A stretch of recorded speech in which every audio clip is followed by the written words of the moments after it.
or therapy, and I'm like, oh, he said something. I'm like, I was looking for a tool. I was looking for something to handle my pressure. It could be my issues with my wife, or it could be issues with my career, or how I'm feeling. And for me, I'm like, this is working for me. Even if someone says it's not working for him, in mind I'm like, how do I go to a place I don't know and don't want to ask for directions? And I find people there who know the directions. Like for me, it would never make sense when I see guys saying, yes, it's always a direction, I'm like, why? Like, you just ask that guy who is there and he knows. So if I find this an area I don't understand, I look for who really knows this area. Yeah. Then I question, yeah. So what I've started doing now of late is when I'm with guys, I'll just throw something like, and the guy's like, and I'm like, I'm like, for real, how do you navigate life without, all these kind of people who have understood it a bit more better than you? So for me, I think that's how I've navigated through my 20 years of just being in the public and having pressures and responsibilities. There's no camera facing the audience right now. Well, not doing a counselor. You know what to? Moja, mbili, tatu. Kuna moja hapo mwingine. Clearly, it's not with everyone, or it's not something that many people would turn to or openly admit to, because there's an angle of weakness.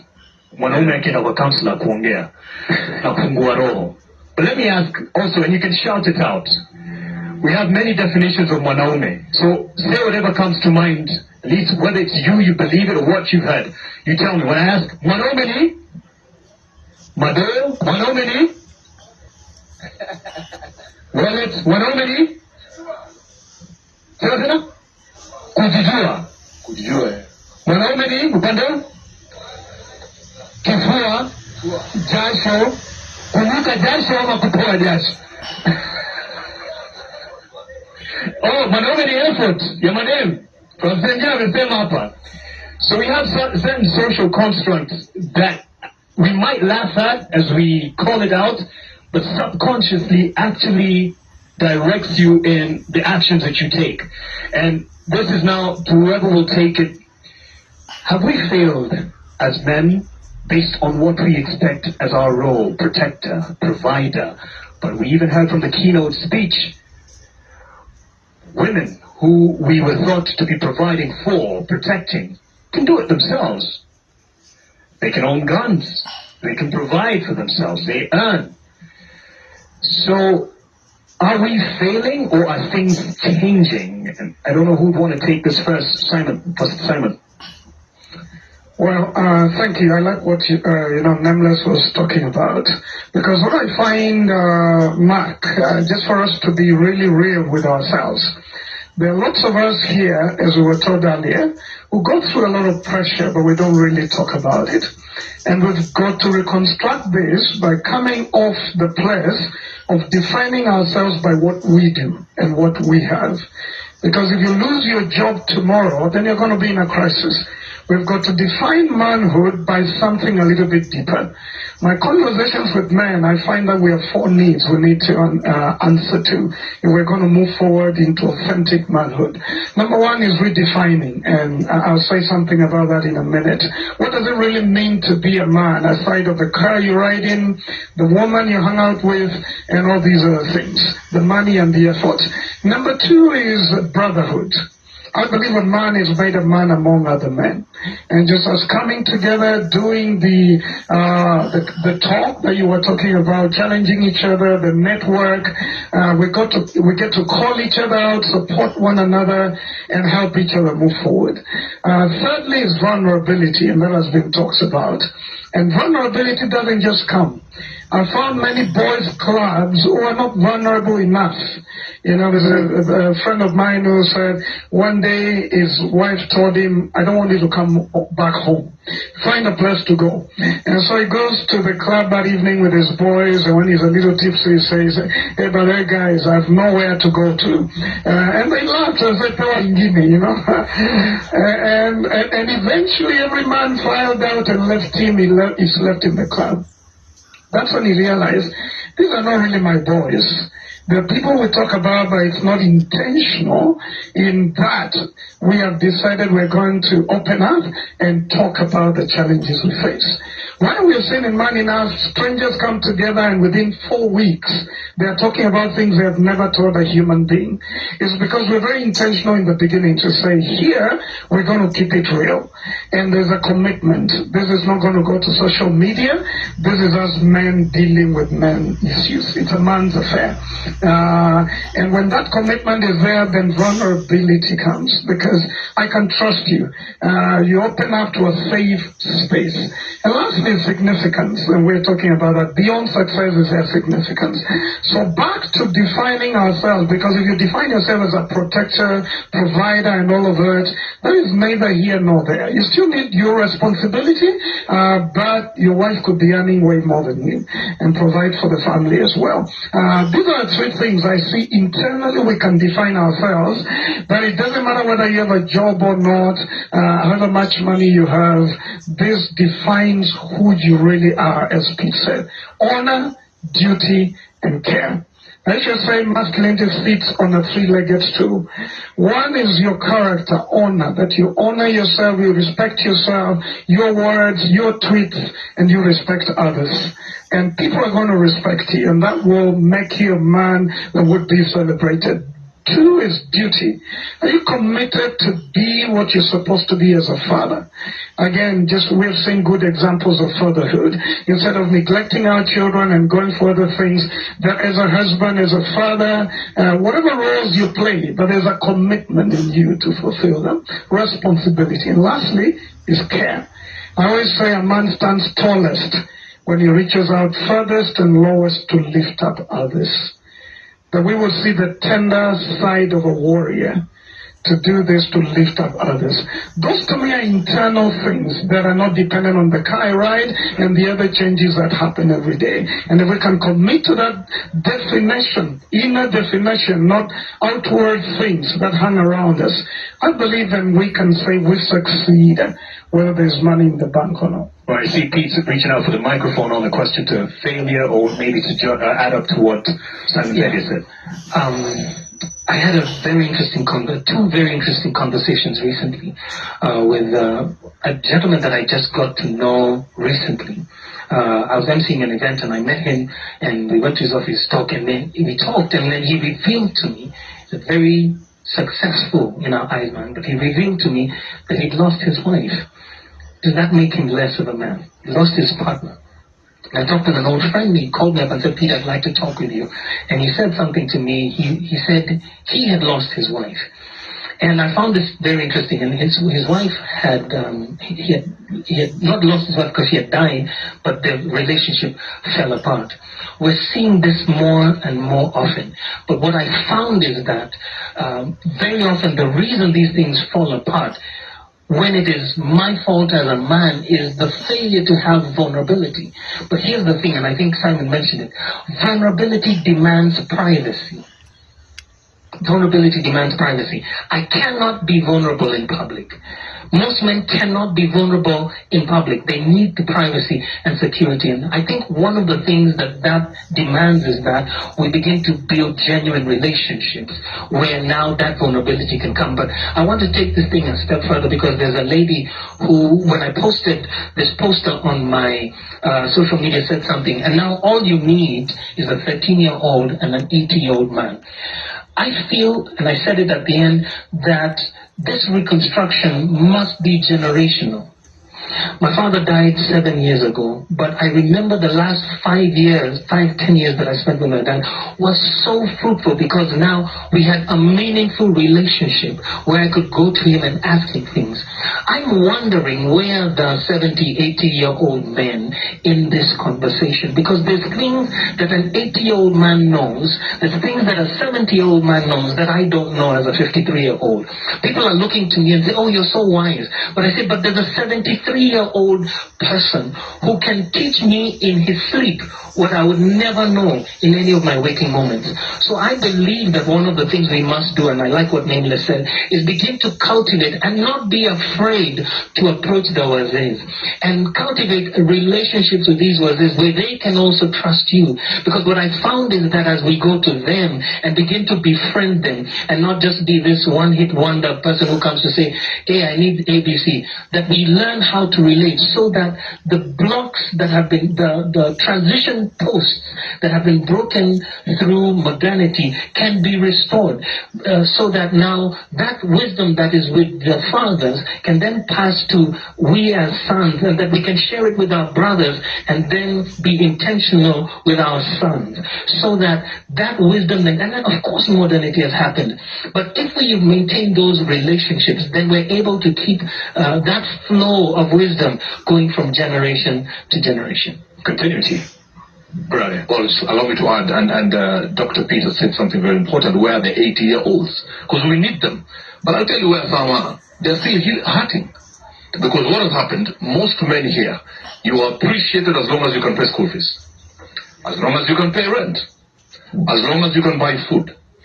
There is a place in America, allow me not to mention it, that has 70 to 80-year-old Kenyan women who were brought there by their children, and their fathers are in the village somewhere reading last week's newspaper. Because you finished paying your school fees, and that's why this statement many men will hear, Dad, thank you for paying school fees. Thank you for clothing me. Mom, thank you for loving me. So ours as men is purely transactional. So we are sitting under the tree and saying, surely, I paid school fees because I love you as well. I made sure there was a roof over our head because I love my family. So the 80-year-old men, and that's why we younger ones must go to them and tell them we honor you, we respect you. Because their children, most of them, as long as they send them M-Pesa, they think that's appreciation. By the way, your fathers don't want your M-Pesa. A word of blessing from that 80-year-old man saying, God bless you, is heavier than 10 bishops praying for you in tongues for 8 hours. In fact, the biggest lie Christians make, it's the truth. The biggest lie Christians make is that I'm praying for you. If 10 are saying I'm praying for you, 2 are only praying for you. But if your father tells you, or your mother for that matter, son, daughter, I'm proud of you, God bless you.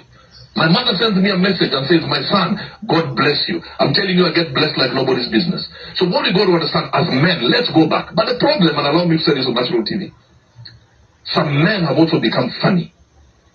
Kenya has the biggest percentage of men who gossip. Yet, we need to understand here, this is like, we're in a beautiful tent, but this is a war zone. Many men here have wounds. Mine, for example, is divorce. Mine is public. Yours could be kunyonga. You understand what I'm saying? But it is painful when you attack me because mine is public.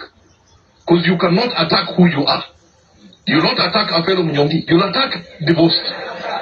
You understand what I'm saying? So let's get to a place so that we heal the fathers. To a place we say, all of us here are wounded soldiers. Mine could be on the forehead, yours is on the back, but we are wounded. Like in a group army called Muscles, our tagline is, leaving no man behind. And allow me to finish with this. A man fell on a ditch, and he had somebody passing, and he says, help me. And this man says, stoops and looks, and writes a note and says, I'm a doctor. When you get out, not when I help you, when you get out, come, I will see you for free. He walked on. And the second man was passing, and he says, help me. And the guy looked and wrote a note and says, I'm a lawyer. When you get out, come, we shall sue the company that dug the hole and didn't cover it. And the third person was passing, and he says, help me. And the guy jumped into the hole. And he says, how foolish can you be? Now we are stuck, the two of us. This guy says, don't worry, I have been in this hole before, I know the way out. That's what men should be to other men. I have been in this hole before, I know the way out. If we can do that as men, let me tell you, if we can do that as men, families will be healed, our children will be safe, and the society will be a strong place. Thank you for that, Borale. And let me just engage someone from Care International. You've mentioned something here about people being wounded. And Moseti, please, if you could just get up on stage because people need to see you as you take one of the mics. In fact, you could take Nameless's mic. We are wounded here, one way or another. And hurt people hurt people. Museti, Bernard, the head of partnerships at K International. What is your experience of this statement in Kenya for the men?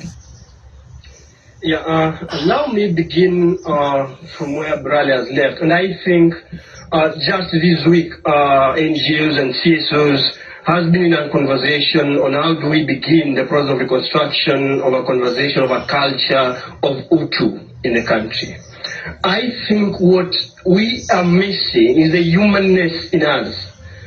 How then do we start the conversation around a culture of Utu, Ubuntu, I am because you are. You know, Umuntu, Gumuntu, Gabantu. And probably that's what we need in all of us. It is not about a conversation of who you are, what better are you doing, but I'm doing better because you are doing better as well. That's what I will want just to react on what you have asked, but probably you have other more questions. Yeah, directly to what you are keen on, especially in line with the domestic space. What happens behind closed doors, not when we're here on stage. GBV. Yes, I think as men, statistically, the sexual gender-based violence, statistically, men, it is not painting us in a good picture. I think we are the perpetrators to some larger extent of sexual gender-based violence. And I think it's a clarion call from this man cave conversation on how men then should begin to be role models, male champions, influencers. In a way, start speaking out and saying silence is giving power to violence. And we are all affected when you have sexual and gender-based violence. These are our daughters, these are our mothers, these are our sisters. So in one way or the other, we are wounded if we continue with that kind of increased gender-based violence. And statistically today, a woman or a girl will die from a man who tells him, I love you. But there's men who are also on the receiving end. Correct. But why is that so? I mean, men also face sexual gender-based violence. But why is that so? I don't want to take your line of questioning because it will take me to a rabbit hole. Allow me answer it to the best way I know in terms of the premise of your question. Let us contrast.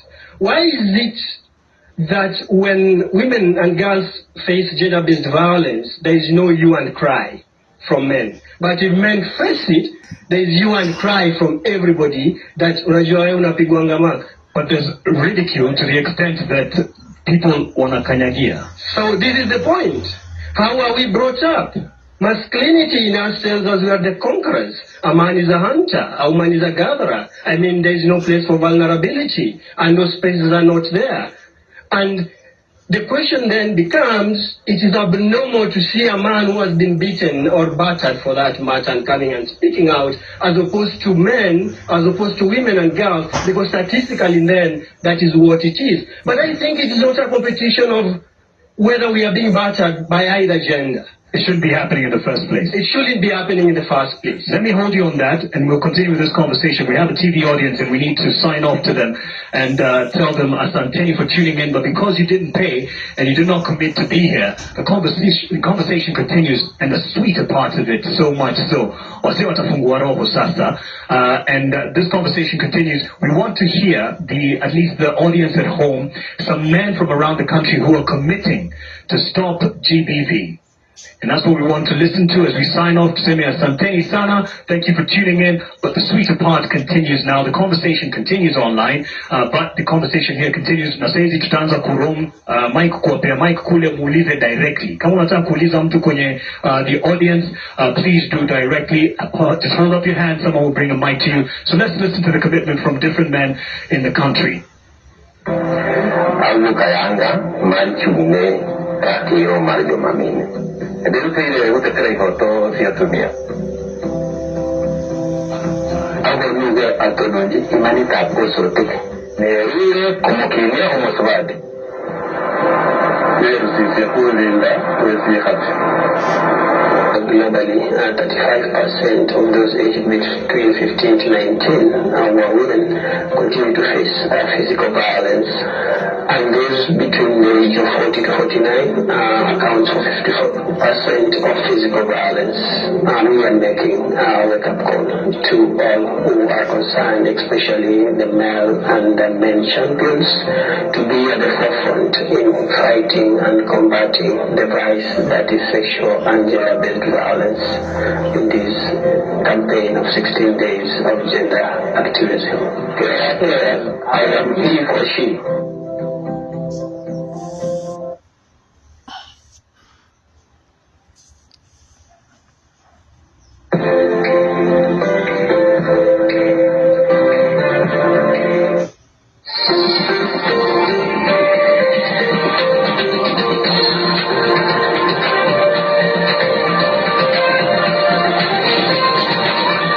This is MTV.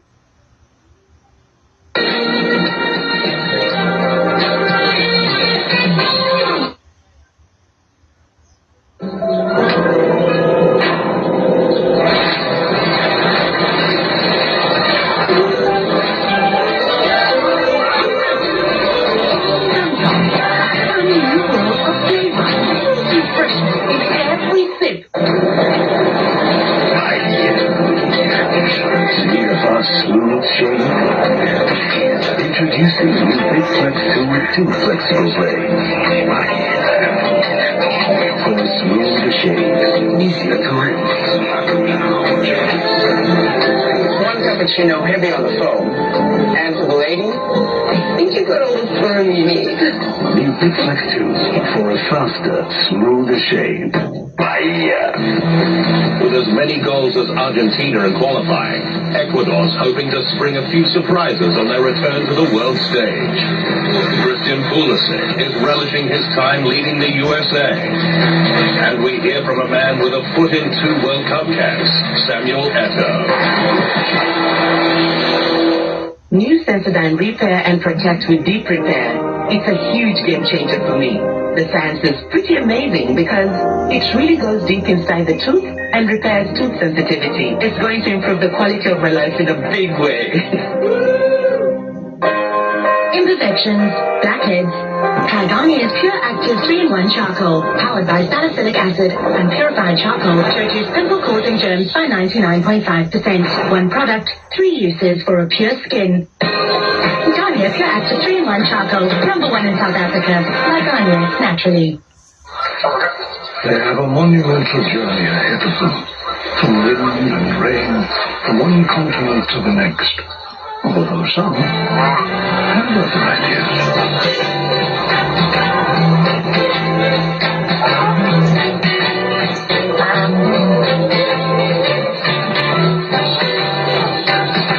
Well, if you're going to fly, you may as well fly better. Where's that? Only there, yes? Nivea Pearl and Beauty Deodorant. The perfect balance of 48-hour protection and care for soft, smooth, and beautiful underarms. Try our new Pearl and Beauty Black Pearl for smooth and perfumed underarms. Imperfections, blackheads. Try Garnier's Pure Active 3-in-1 Charcoal, powered by salicylic acid and purified charcoal to reduce pimple-causing germs by 99.5%. One product, 3 uses for a pure skin. Garnier Pure Active 3-in-1 Charcoal, #1 in South Africa. By Garnier, naturally. It's mixed feelings, but majorly excited. It's a journey that has been years in the making. Yes, this week, Daring Abroad follows Victoria Pomboka from Kisii to the U.S. for further studies, courtesy of the Kenya Airlift Program. As you all know, the U.S. is the land of opportunities. It's our joy seeing these young people's lives get transformed. On our Back Home segment, the amazing users of drones in many fields as Fahari Aviation ups its game in drone operations and training. We offer trainings in photography, mapping, surveillance, infrastructure inspections.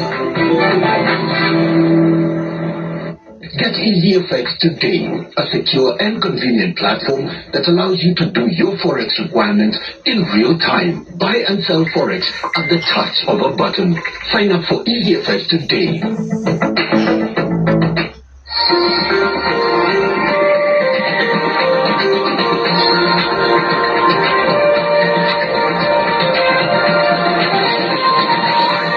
This is NTV.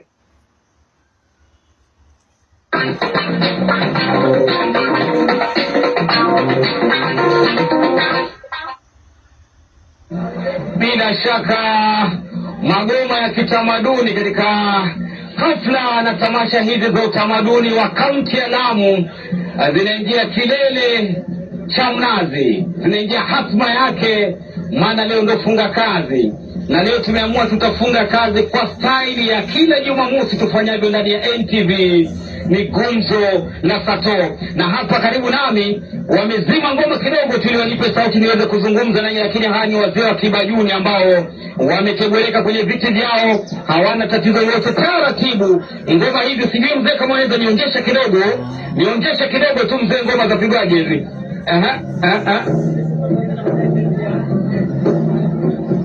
Aha, ngoma zaitwaje hizi mzee, labda kwa haraka haraka? Hii ni goma la wapi? Hili ni goma la zamani lililotoka kwa kila mtaa, kwa kila sehemu. Sijui umeelewa. Lakini hapa kuna kitu kimoja. Hao hapa ni Wabajuni ama ni wawapi? Ni Wabajuni. Lakini tunasikitika. Nasikitishwa na nini? Very good. Kwa sababu hii ni ngoma ya kitamaduni, ngoma iliyotoka kwa wazee wetu, mababu na mababu.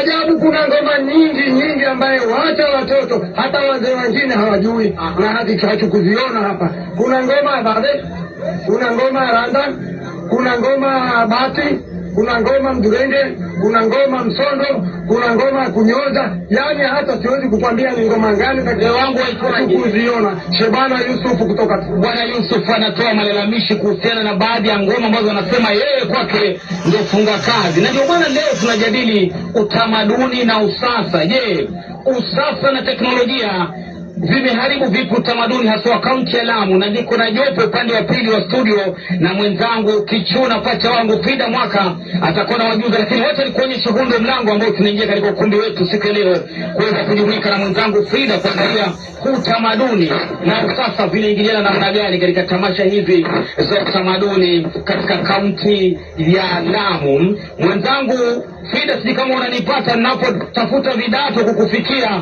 utujuze ni akina nani uko nao katika upande huo wa studio zetu za kaunti ya Lamu. Frida.